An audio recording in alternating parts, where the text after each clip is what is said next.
Voilà, bien merci Bandeko Bozale Bela en train encore de nous suivre aujourd'hui. Topesi bien dans son botte, merci de nous suivre à Kinshasa, Bouzali, la République démocratique du Congo et à travers le monde. C'est bel et bien votre chaîne de télévision Tango Ekoki RDC, BM Opinion Télévision. Tout se pelu sous makasi parce que Boali na sengo ya kota la biso lelo. Oui, Zali Liziba les gardiens de la cité, Wapi Boyaka Kokundola. Boyaka Pekoyo, Kapekoye Bamaignan, Zali Kolekanakati, République démocratique du Congo. Aujourd'hui encore, nous allons vous mettre au parfum de l'actualité.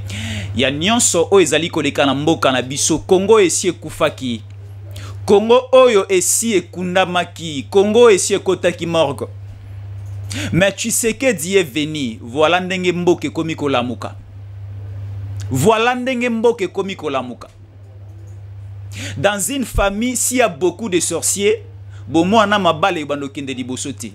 Na ma activité commerciale bo sale kinde di bosoti. Mais depuis que Félix est venu dans ces pays, nyon se komo ke di boso. Tala ba izine ya montage ya ba bis Mercedes et Koti. Lobby Léopard, notre équipe nationale. Tout fait tout flamme à l'extérieur au niveau du Gabon. Voilà les résultats. Donc cela prouve qu'au sommet du pays, nous avons un président qui est congolais de père et de mère et à peine un président Wazana Makila na Mabokoti. C'est un président qui a les soucis de ces pays. Et c'est aussi les résultats de la prière de Madame Adèle Kainda Maïna. Parce qu'au niveau de l'esplanade Yandolo Lobby qui la prière pour Namboka Mobimba na ba secteur Nyonso. Vous allez suivre Madame Adèle en train de remettre entre les mains de Dieu match à RDC na Gabon. Assemblée la lobi Nzambe sala miracle. Nzambe sala quelque chose à la fin de ces matchs, tous un résultat moko positif et salamaki. Et na ba secteur nyonso to sambela gi pona mboka. Na ba secteur nyonso Madame Adèle a prononcé quelque chose. Voilà comment est-ce que mboka na biso komi ko changer. Moi je demanderai au chef de l'État non Madame Adèle wana fois comme ta présidente Assemblée nationale. Madame Adèle wana fois comme ta la première ministre. C'est très important parce que Maman Adèle Kainda Maïna ayena vent nouveau, ayena mo pepe mo susu.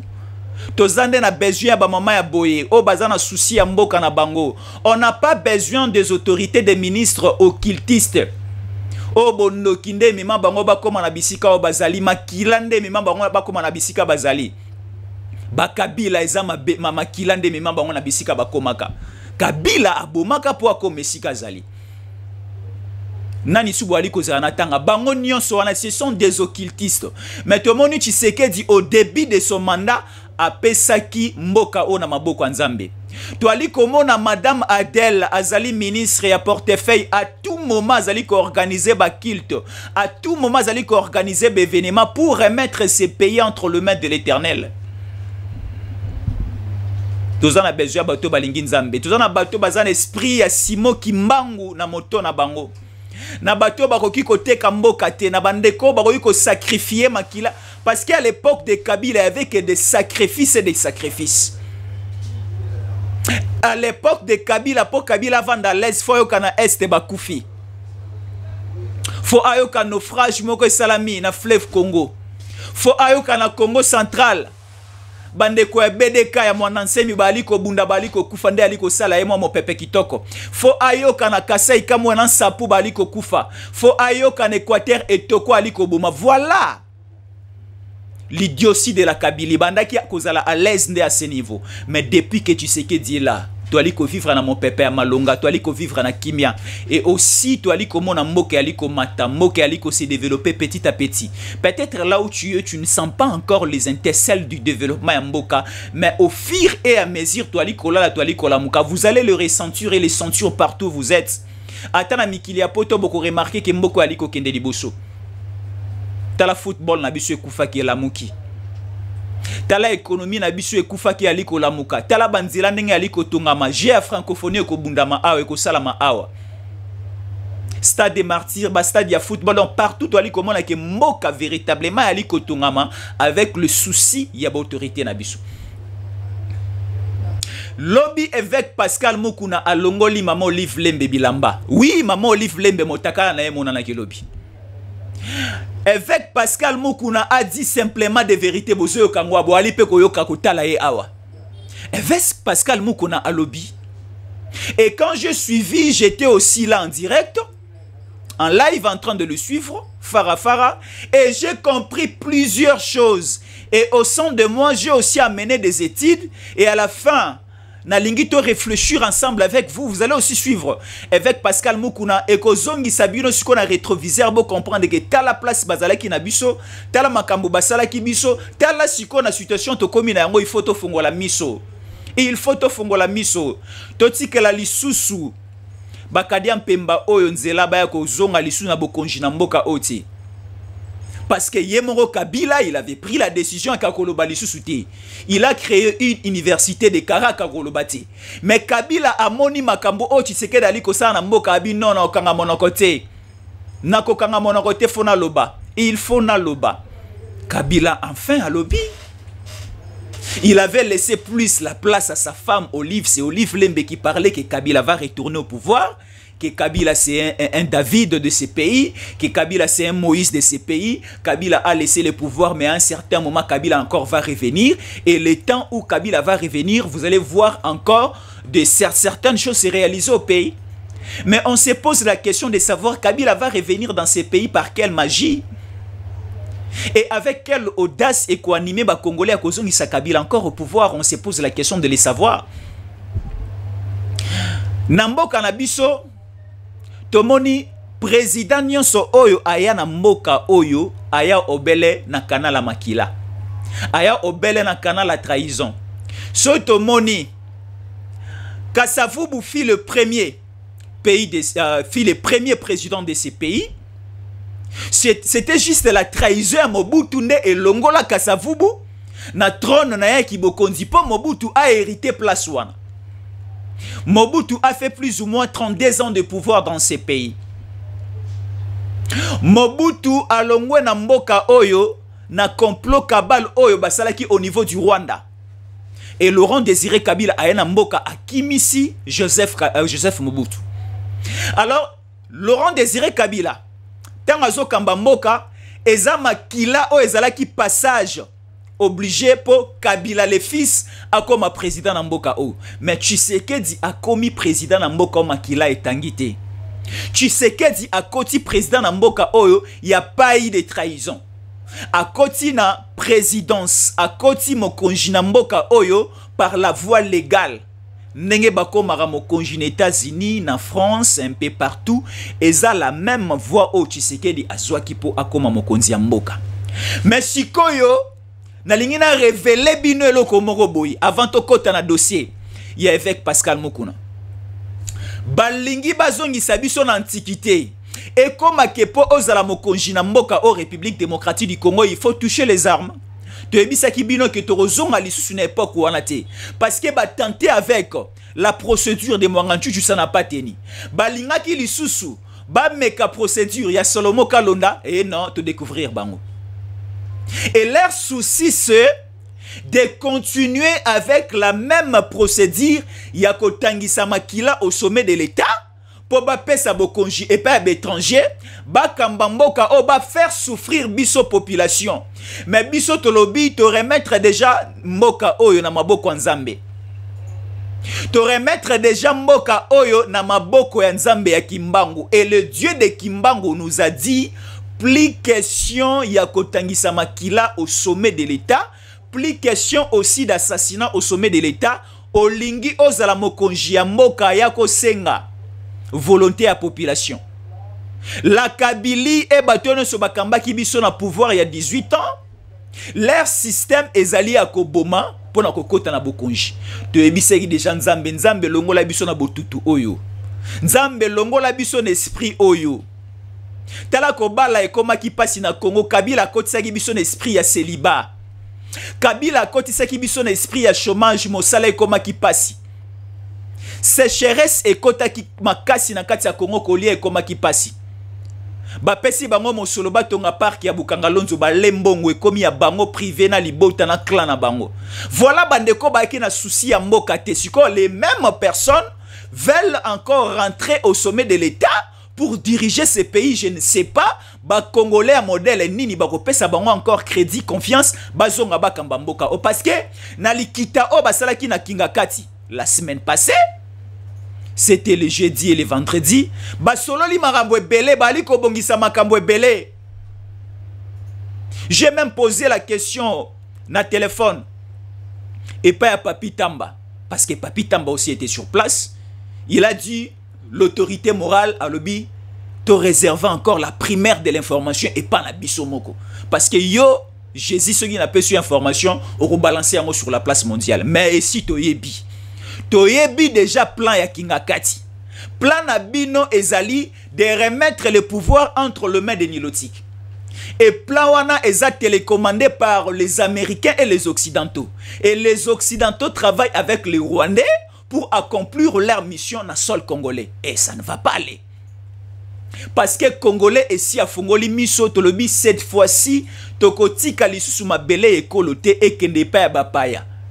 Quel que soit ba moyen so boko mettre en place Olive Lembe Oloba Olobate Tokangi Obele Matoi na biso za to pesa bokonji na Oazali Congolais de père et de mère. Comme on a remarqué et compris que Tshisekedi a une volonté et Tshisekedi a un souci pour ces pays. Non. Le choix est clair. Entre diable et Dieu, le choix est clair. Le choix est clair. Entre la lumière et les ténèbres, le choix est clair. Donc, c'est-à-dire, Balingi Bazong Isabiso na système passé. Balingi Bazong Isabiso na système parce qu'aujourd'hui, na Kinshasa, Kotambola et Komi Passi. Il y a une criminalité et mati makasi na Kinshasa. Enlèvement, kidnapping et komi kosala makasi na Kisasa, na Congo, c'est juste pour salir l'image de marque ya Mokonzi ya Mboka balingi ba créer insécurité presque partout. À Kinshasa, ba kotisi système ya kidnapping na enlèvement. Na niveau ya ba province ba créer ba milice na bango. Donc quitter Kinshasa pour aller au Congo central juste na national numéro 1. Et comme il a bande kobele ba komi ko bimawana pour braquer la route et pas ba voyageurs bali koleka. On est en train de tuer. Balingi bakot sa instabilité au niveau national parce que souci na bango ezalaka Congolais à vivre na kimiate, Congolais aller fufu na kimiate. Tala bande ko aboy suto zongi sa bango au sommet de l'état. Et Rosalande passi pour na biso moko.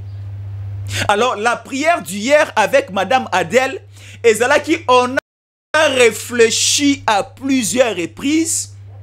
Totali na rétroviseur et sikato utina et sikato komi to le binzambe limbisa biso pardon. Soki to sumukaki, soki to salaki o mabe, soki to kenaki na nzela ki bondumba, soki to simbaki ki, soki to salaki mabe, nzambe limbisa biso. Frappe biso na masumu mususu me akozongisa biso na maboko ya Kabila na Olive nzambe pardon kozongisa biso na maboko ya bato mibalete. Kozongisa biso na maboko ya bato mibalete. Parce que bato mibale ba memaki biso na système moko au lobby. Au Salibo, vous êtes déjà hors d'état de nuire. Posez-nous la question de savoir aujourd'hui où est Roussi Mokendi. Où est Thérèse Kapangala? Où est Floribert Chebeya? Où est Zabana? Donc ce sont des personnes au Balita qui pour la démocratie, au Balita qui pour la libération de ces pays à l'époque de la Kabylie. Et Zalaki Okolobate. Okolobate.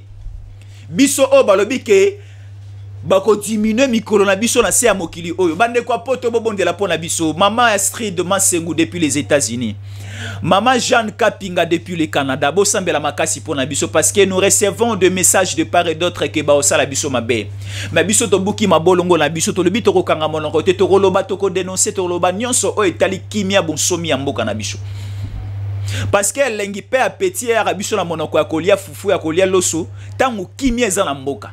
Tant bande konanga ya Goma, tant bande konanga ya Bunagana, tant bande konanga ya territoire national mobimba bazana kimia.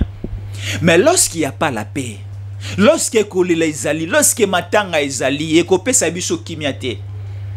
Et pesa biso kimia te. Et souvent, j'aime beaucoup écouter la chanson de l'artiste et musicien Félix Oazé, quoi. Oh, le baka. Soko kaba ina mwasi après un certain temps, mwasi yako senga bolimi sibozongana. Tuna en soka bosana kinini. Kabila obosana kinini lingo zonga lisuna mboka o. Kabila obosana kinini. Kabila obosana kinini. Kabila oye na mboka on a pantalon moko on a chemise. Tu as eu beaucoup de moyens. Kabila aussi aux huitiers kokufa lisusu pauvreté yo na libota na mobimba. Qu'est-ce que tu veux dans ces pays Kabila? Tais-toi s'il te plaît. Vanda na kimia o vanda ki. Lia fufu na kimia nengo banaye ko lia fufu na kimia. Tika mboka o entre le main ya ba Congolais ba kamba yango. Entre le main ya ba Congolais bazana volonté à kotambwisa mboka. Parce que on dit Tshisekedi est déjà à la fin de son premier mandat. Il y aura les élections le mercredi 20 décembre 2023 ici. Tu vas voter président de la République, tu vas voter députés nationaux, tu vas voter députés provinciaux. Alors, laissez les choix libres et pas les Congolais pour na mokonji na bango. Et les Congolais peut déjà placer des critères na bango, il y a mokonji o ba repona. Ceux qui te ebi tata na onde to voter yo. Ceux qui te ebi maman na yonde to voter yo. Maintenant, la bande ko nyoso bali ko sala makelele ke baza ba candidat. Soki na lobina banda kutanga bango Katumbi tata na enani. Katumbi mama na ye nani. Moto moko ta ko répondre ngai. Fayulu tata na enani mama na enani. Et si Adolphe Muzito a panza ki yo garde, ebisa ki bisoke yende a présenter ou pas ya bato bandundu. Fayulu tu n'es pas d'issue. Fayulu tu es de l'extérieur. Vous êtes déjà déclassé. C'est ça, Ozala Makila na maboko, pardon, s'il te plaît. Zala Mopanzi. Matata Pogno, tu étais venu au Congo dans une délégation des étudiants burundais. Lunda Bulunda Memayo Awa. Ozala na Congo te. Moutou Amemayo a Bengi Sabino, tu étais venu comme président d'une délégation. Yaba étudiant burundais boyaki na Congo. Oye na Congo Zubomengo. Ozala qui responsable. Il y a Beseko, le moins Beseko comme ministre à finance, au comme premier ministre. Au pire que c'est l'État. Au salignon so au croyez ko sala. Parce que on demande qu'il libala na Kabila. Chiko lelo olobake au raté vol rokende bouni olobake c'est Tshisekedi qui est interdit que on se déplacer non. Il faut faire la part des choses.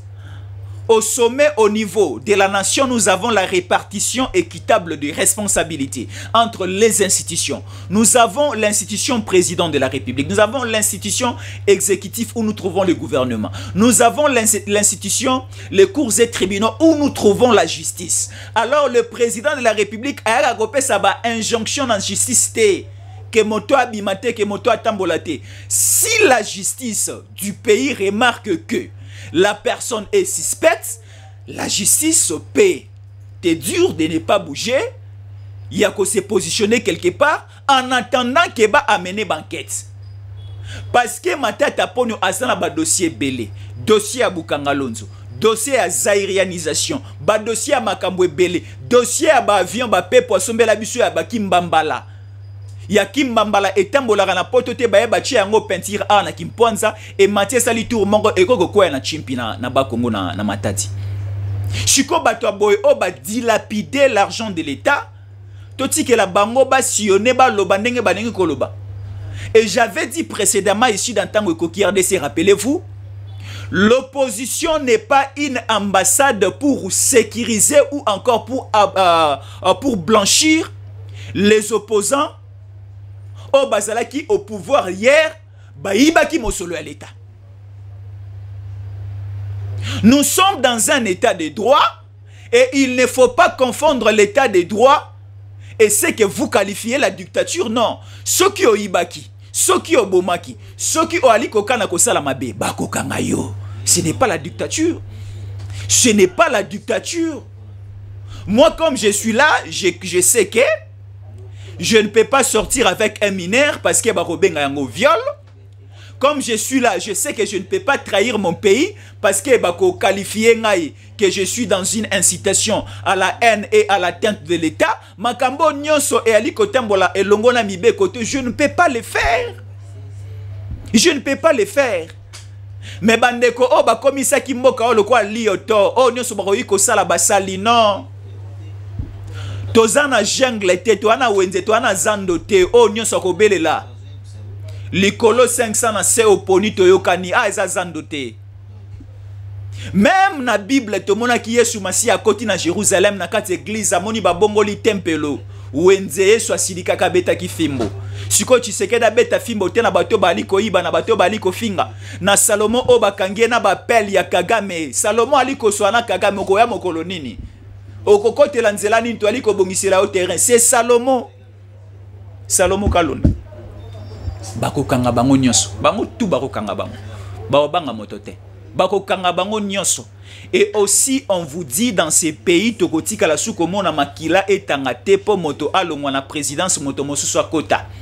Soki olingi okoma mokonzi na mboka oyo yaka kosenga volonté ya peuple yaka na élection. Et si to bondela kilobi na mama Adèle. Nzambe ya mama Adèle Kainda Maina isi alobi. Nzambe wana zalaka baba te, nzambe wana pa zalaka sumi wete. Nzambe wana yokaka et à la fois répondaka directement. Lobi nzamba lobelaki mama Adèle na litoi. Avantage na zwa ki a soufflé yango pa ya évêque Pascal Mukuna. Et à la fin avec Pascal Mukuna yako lobelangai. Alobi makila ekotanga lisusu na mboka ote. Ba plan nyonso bali ko bongisa babo Tshisekedi si to moni yango si to yebi. Et j'étais aussi parmi les personnes ba yeba ki yango bien avant parce que nzambe ya kimbangu pe ayebisa kingai. Ki ba ko boma Tshisekedi te. Ba mindele nyonso bali ko matako kitapo babo Tshisekedi ba Tshisekedi akokufa te. Tshisekedi azana biso. Tshisekedi déjà totalisé 60 ans d'âge. Tshisekedi a maintenant 60 ans d'âge. Nzamba ko batele kino na suka ti promesse bilaka nzambe ekokokisama na mboka oyo nde Tshisekedi akokende kopema. Mais soki bolingi via Tshisekedi esuka na volonté ya bato ya mokili oyo ekosuka na volonté ya bato ya mokili te. Via Tshisekedi ekosuka obele na volonté nzambe. Soki nzambe suka moni oui effectivement et loko na tindela ki mwana ona mabele Tshisekedi yango ekokisami. C'est très important to yeba makambo. Bandeko to lingamboka o bandeko. Pas question de distraction. Nous sommes dans une période où ceux qui te cotisent distraction est talibiso. Il faut te bondela, il faut vigilance, il faut pekoloba, il faut dénoncer. Tala awa et tout le coup y a un message et ton na téléphone on m'appelle de partout. Il y a une dame qui m'a appelé depuis Atlanta. Elle a dénoncé. Elle m'a dit, Jésus, il y a un plan au niveau de Atlanta. Oh, il y a déjà des Américains. Sali moi le fundu, moi jalousie, moi on est Tshisekedi akenagi na Chine. Alors, les Américains depuis Atlanta, bali ko bongisa pour déstabiliser le Congo. On va tuer plus ou moins 70% des Congolais. Et on va aussi essayer d'atteindre Tshisekedi. Mais au niveau de Atlanta, il y a une église. Il y a Baptiste. Église Oyo, Martin Luther King Atika. Église Ouana, c'est une église où influence a capé la décision politique et belée au niveau des États-Unis. Parce que les États-Unis sont composés dans les États. Plus ou moins cinquantaine d'États. Ils sont composés les États-Unis d'Amérique. Alors, parmi les États influents dans les États-Unis, nous comptons aussi Atlanta. C'est parmi les États influents Oyo. Et me rappelle la décision ma casse na sommet à l'État. Alors, État Atlanta, on a tellement que ça était à Bilaka Nzambe, place Martin Luther King Abima, apôtre, pasteur, écrivain, homme politique, homme de droit, Atika Bilaka, et surtout, Banaï qui peut reconnaître Makasi, la religion kimbangiste. Et batindi message na Maison Blanche, au niveau de New York, et subitement, tout le monde John Biden a quoi? John Biden a quoi? Balobi, c'est lui qui bénira l'Israël, moi aussi je lui bénirai. C'est lui qui bénira le Congo, moi aussi je lui bénirai. Oya kokana ko sala mboka o mabe yepe mabe ko yela ye. Oya kokana ko pambola mboka o yepa ko pambola ma. Tala ndenge ba Chine ba komi ko pambola. Tala ndenge Chine komi ko mata. Il y avait une querelle entre la Chine et les États-Unis. États-Unis lobi ki ngana za la grande puissance. Chine ko kokate, Chine azamona mokabota mikaka lobi lobi. Mais tala siko na ko swana ya États-Unis na Chine. John Biden a lengi atine na lombango secrétaire d'État na ye a keko s'agenouer devant le président chinois. C'était hier. Est-ce que vous avez suivi? C'était hier. Le secrétaire d'État agenouillé devant Xi Jinping, le président chinois. Donc, c'est-à-dire le monde est en train d'évoluer. Il y aura une transmission de la grande puissance mondiale et que les États-Unis et la Chine. Alors la Chine, tellement que a en commun accord de développer le Congo, la Chine sera aussi bénie. Chine est pambolam. Tellement andimi Tshisekedi, tellement andimi ko soutenir Congo. Oh nyonso kozana makanisi ya mabeli kolo a Congo et si nzambe ya madame Adèle Kainda Mainda a lobby déjà. La diaconesse, la princesse, et si à lobby, oya ko kana ko sopa makile ya ba congolais, yemoko nanu makile ya famina libote na mo bimbe ko sopana. FCC ceux qui boali ko bongiselo comme mabe botika pardon. Pardon bo abandi ko na biso botika. Katumbi so ali ko bongiselo comme mabe pardon botika. Il y a un seul événement ce samedi. Samedi, le 24 juin 2023. Il y a un seul événement. C'est l'événement concert de Ferregola. Pardon, la politique, Botikana Ferregola, Atondi Sasa de Martyr na beta. Bande kono su ya changu tobengi sibino belé bande ko boza tout autour ya Sainte-Thérèse. Bande ko ya Pascal ya Kingasani ya Suka, bande ko Njili, bande ko Kimbanteke ya Maluku ya Ntsele. Boya e belé na stade des Martyrs. Parce que tout le monde fait Gola ici Abimisa qui date bien avant. Moi je me rappelle c'était depuis l'année passée, dans le mois d'octobre, tant il fallait pour à Betty concert naye. Non, c'était tant Wenge Betty concert. On a fait Gola Azalaki na prison na poto. Faire Gola à lobby lokola na manqué ko beta ensemble podium morona bayana nga ya Wenge. C'était le 30 juin l'année passée. Faire Gola lobby ba Congolais bosunganga ngai pe année prochaine 2023 na beta pe concert. Donc Ferregola ici a annoncé date né le 24 juin depuis année passée. Siko yo Fayulu, yo Katumbi, yo Matata, yo Sesanga. Pourquoi simplement ko tiape meeting na bino, marche na bino le 24 oyo. Nous avons déjà un grand événement à concert et à musique. La fête de la rumba congolaise, c'est samedi 24. Boni boali kobenga susu batu na Sainte-Thérèse. Pardon, je lance une demande à gouverneur de la ville. Manifestation nyon sur opposition, il faut reporter yango. Manifestation ya Katumbi, ya Sesanga, ya Matata ya Fayulu ezali susu te. Kinoa nyon so congolais nyon so lobi biso tout na stade des Martyrs. Tokende na kimia, tobina na kimia et aussi tozonga na kimia. Nous avons besoin de la montée de notre musique. Parce que musique na biso Kabila atikala ki ko boma musique na mboka oyo. Kabila a kotisa ki politique na kati ya musique. Et c'est pour cela vous allez être d'accord ensemble avec moi. Bon mona ki ke ba musicien na biso na espace européen bana ko beta su minduleti. C'était difficile au monde na espace Schengen, musique congolaise et betama. Kofi ne voyageait plus. Fali non plus, Oueranson n'en parlons pas, Jibem Piana Koutou Lobate, ba musicien na biso nyonso banaye ko beta sou ba Zenith ba Olympia ba Bercy te. Musique na biso Kabila abomaki yango. Parce que ba diaspora congolaise nyonso éparpillé na Schengen, ba lingaki pouvoir ya Kabila te.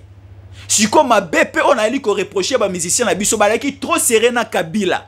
Bali kolia mosolo ya Kabila, bali koyembela Kabila. Siko bandeko na biso ya poto babi lokola bino bali koyembela Kabila, boni atasu makolo na poto te. Musique kataraki. Les combattants et la diaspora congolaise babi to fongoli mindule na poto boya siko go beta po déjà tozu moto to mandai ko luka au sommet de l'état. Bandeko poto est-ce que bolingi Tshisekedi de bolingi Tshisekedi te na commentaire. Beaucoup na commentaire bolingi Tshisekedi ou bien bolingi Tshisekedi te. Est-ce que yende bobandaye kozela aya ou bien yete? Écrivez dans commentaire. Ou encore na plus 243 81 57 20 388. Plus 243 81 57 20 388. Écrivez-nous aussi sur WhatsApp. Donc c'est-à-dire musique na biso esi ekufaki, nous sommes na période où photo la musa musique ezala mindule ezala aussi bale ekufaki. Katumbi abomaki bale na biso avec ses mazembe na Constant Mari ba bomaki bale na biso. Alors tu sais que dit aye na moto o atie na ministère ya sport papa Kabulo mwana Kabulo coup de chapeau à vous parce que to moni oyena maela sika ba nommé Kabulo lelo lobby déjà au niveau de Lubumbashi to gagner Mauritanie ba nommé Kabulo lelo après une semaine to robeta la Mauritanie to sali match nul ba nommé Kabulo après 2 mois to kobeta na Gabon Aubameyang sur terrain Pierre-Emerick Aubameyang sur terrain to gagner Gabon na terrain à Gabon na 2-0 na premier mi-temps mongete koti moko na deuxième mi-temps pe to koti so mongete mosusu donc cela veut dire que mboka ekomi kolamuka bandeko o balingi mboka te balingi to zonga lisusu na étape initiale to zonga lisusu te donc bandeko ya opposition ba kinois bolobela Katumbi Fayulu Sesanga batika nano makambo na bango ya samedi 24 au meeting au marche non et toi ali ko senga pe na gouverneur de la ville lokola toza na concert bato esi basomi ba billet ba événement minene mi balé ko sala mana kisasa te koto concert koto marche koto boy et ko créer embriement sur terrain ko benda na ko zala sur terrain il faut to kata to boma événement moko to tika na événement moko siko événement oya ko boma ya ko kata ezaka marche na meeting et opposition parce que événement a fait rigola et si ba louer stade et si ba teki ba billet plus ou moins 50 billets vendus là c'est le bureau de faire rigola ba benga kinga ilobi dimanche plus ou moins 50 000 billets vendus siko ba congolais ba kinois et si ba sombi billet ko ya ko tala mindu le samedi o ba reporter concert ya ferré ou bien ba reporter des manifestations opposition bo PCN bo PC donc to répondre le kola ba congolais bo PCN donc c'est-à-dire Pascal Mukuna kangaki monoko te alobaki alobi na mboka o ba mesani saki biso déjà mabe